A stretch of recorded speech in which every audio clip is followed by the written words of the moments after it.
The history of the Persian Empire is long, but many don't know that it only lasted around 200 years at its peak during the Hellenistic period. This was far less than the Roman Empire, which would endure for about 500 years before finally falling in the west, and then another 300 or so in the east. However, the Persians would later be revived by Alexander the Great's general, Seleucus, starting the Seleucid Empire. And if we consider these two empires combined, they would last nearly 1,000 years. That's still not as long as Rome's record of over 2,000 years.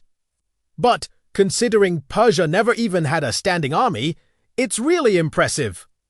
Speaking of armies, both of these empires were known for having massive forces. In fact, some historians believe that the size of the Persian army under Darius II was likely between 900,000 and 1.5 million soldiers. There were several reasons for this, one being that most of the men were required to serve. Another was that the empire was vast, requiring a lot of troops to defend it. But a third was that Cyrus the Great encouraged subject peoples to keep their militaries intact, as long as they paid their tribute. So in theory, any people conquered by the Persians could raise a force equal to their former military strength, as long as they were loyal. We can see an example of this with Babylon. After the conquest, Nebuchadnezzar II is listed as king of Babylon in Cyrus. Royal army records also mention a contingent of 4,000 elite Babylonian soldiers equipped with swords and bows. For the Romans, their army went through several changes throughout their history. First, there was the early Republic, where they mainly used a maniple system. Then came the Marian reforms and later the army of the late Roman Empire. What all these armies had in common was a heavy emphasis on infantry, although the Roman legions did utilize cavalry.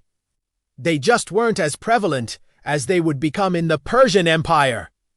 The main frontline shock troops of the Persian army were their archers known as sparabara. These were usually levied from among the horse-owning class, and their main weapon was the bow. This was backed up by a heavy cavalry force called cataphracts. Now, these guys weren't quite on the same level as the Roman cataphracts who wore armor head to toe. But they still wore some body armor and were certainly elite soldiers. The Emperor Cyrus the Great apparently had 1,000 of them at his disposal, and he utilized them in his war against Croesus. We know a fair bit about these warriors because the Lydians had a habit of wearing their armor when fighting the Persians. This was a stark contrast to the light armor worn by the Spartans and hoplites.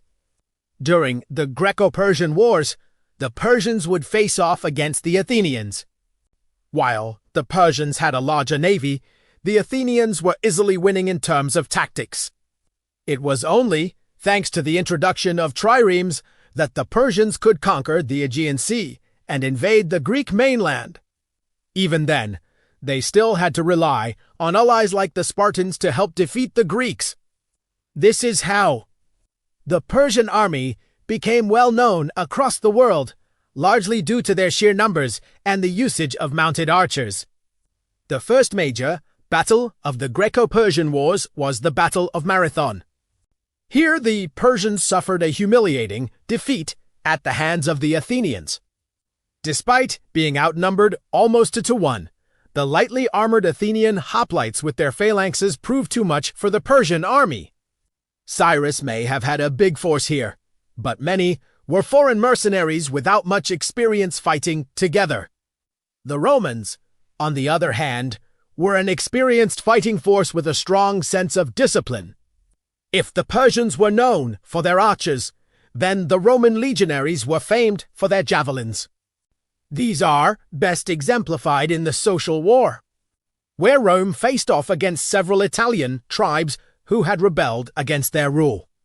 Rome sent a force of about 80,000 men to put down this revolt. This army utilized the maniple system, which is what their opponents would come to face at the Battle of the Soker, to counter the javelin. the Samnites used a formation called the tortoise. This was basically a circle of shields locked together to prevent incoming arrows from penetrating. But this wasn't a permanent formation and was only used when necessary. And that's exactly what happened here as the Romans rained down thousands of arrows upon the Samnite tortoise. Unable to withstand this, the Samnite shield wall eventually broke and they were utterly crushed. This isn't to say that the Romans never used archery. In fact, during the Punic Wars against Carthage, Rome would use archers alongside their main force of legionaries. One of the most famous battles of this conflict was the Battle of the Trebia River. The Carthaginians, led by Hannibal Barca, were in full control of the battlefield. His cavalry was smashing through the Roman lines, and it seemed like a decisive victory was imminent.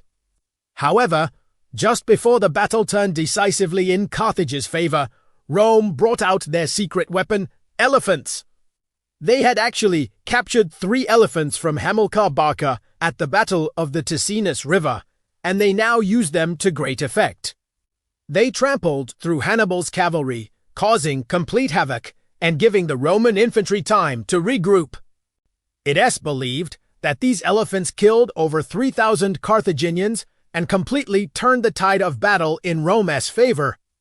Now, after the Greco-Persian Wars, the Achaemenid Empire was defeated and split up among the winners. Some time later, Alexander the Great would conquer the region again. He too would maintain a standing army, though it was much smaller than that of the Persian Empire, usually around 10,000 men. His army was legendary, comprising of the best soldiers that Greece and Persia had to offer, including companion cavalry, which was probably the elite force of his entire army. Alexander was fond of using cavalry in his battles, perhaps more so than any other ancient leader. He used them to great effect at the Battle of Granicus River, where he smashed through the numerically superior Persians. Like Cyrus, Darius III also had a large army, possibly as many as 200,000 men. However, unlike Cyrus, he didn't win any battles against Alexander. At the Battle of Issus, Alexander once again used his companion cavalry to smash through the enemy lines. Darius fled the field, losing hundreds of gold coins in the process, and his army was utterly crushed. As for the Romans, they were far more interested in conquering Italy than expanding overseas. It wasn't until after the Social War that they would begin their conquest of the Mediterranean. By this time, the army of the late Republic had already been formed, which was a heavily reformed version of the earlier army. Its main purpose was to conquer new lands and hold them, so they had to be able to do a variety of tasks. Unlike the highly disciplined and strictly obedient legions of the earlier Republic, the late Republic had a much less rigid chain of command. This allowed junior officers more freedom to make decisions in the field, but it also meant that discipline began to suffer. Additionally, Rome was no longer using the maniple system, but instead had switched to the century system. This made training soldiers easier because now commanders could teach groups of 80 rather than 120. Rome would face one final Persian Empire during the conquests of Alexander the Great, namely the Ptolemaic Kingdom, which controlled the Egyptian portion of his empire. Rome would fight the Seleucids and the Ptolemaics multiple times, but in 168 BCE, Rome would decisively crush the Seleucids at the Battle of Magnesia. This battle was the epitome of the Roman army during the late Republic.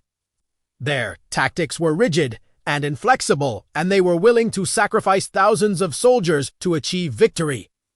In this case, they lured the Seleucids into open ground away from their siege engines. Then they attacked directly, hoping to wear them down. The plan worked, but only just, as the Romans lost over 100 elephants and thousands of infantry. Still, the Seleucids were routed and their king, Antiochus IV, was forced to flee. Rome had finally become a Mediterranean power, and their army was the reason why. So which was better? Well, the Romans were certainly more adaptable. Their system of legions could quickly change to whatever situation they were facing, but they were a lot more rigid and relied on following orders to the letter. The Persians, on the other hand, were able to amass much larger forces. But they were much less adaptable and often preferred using brute force to solve problems. Both empires would eventually collapse, but not without leaving a lasting legacy on Europe and Western Asia. Thanks for watching. Like and subscribe.